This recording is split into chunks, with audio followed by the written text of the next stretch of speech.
Hello, this is Ms. Moser and welcome to a brief tutorial on chemical formulas and mass. By now you've got these skills mastered. 1. Writing formulas for any compound, meaning binary ionic, something involving transition metals or polyatomic ions, and covalently bound molecular compounds.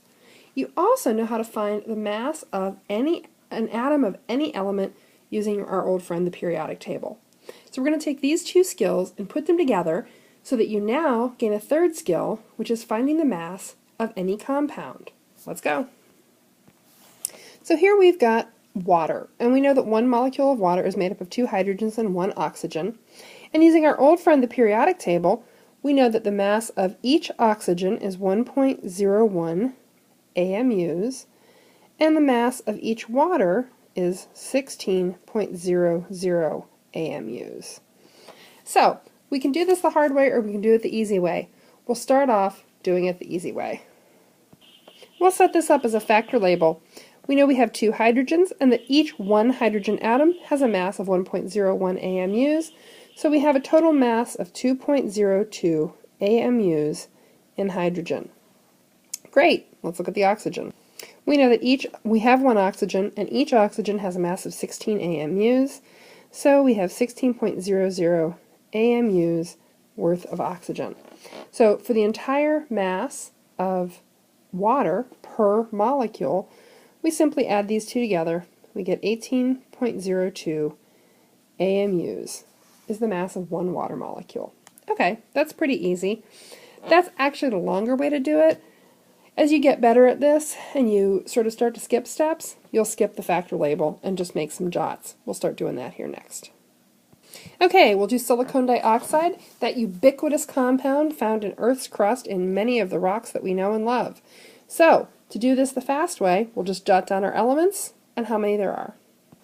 We have silicon with a mass of 28.09 AMUs, and we only have 1 silicon, so times 1. Oxygen has a mass of 16.00 AMUs times 2 gives us 32.0 AMUs. We add those up for a mass of 60.09 AMUs. Now, let's talk about an important distinction. You'll start to see 3 different terms that relate to the mass of compounds: molecular mass, formula mass, and molar mass. Though there will be a separate video that really details the differences between them, the important thing to remember is that 2 of these, molecular mass and formula mass, are measured in atomic mass units, because we're dealing with the mass of individual atoms and individual molecules. Molar mass is different and is measured in grams per mole. The next video will show you how to compute any of those. But let's go back to what we've been doing with molecular and formula mass.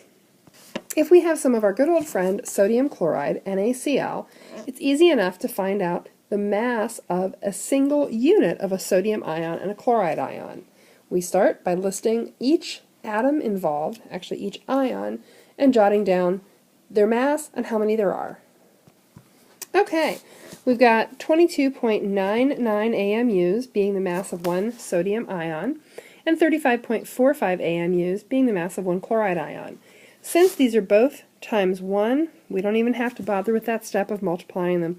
We can just add them up, and we find that 1 sodium ion and 1 chloride ion has a mass of 58.44 AMUs.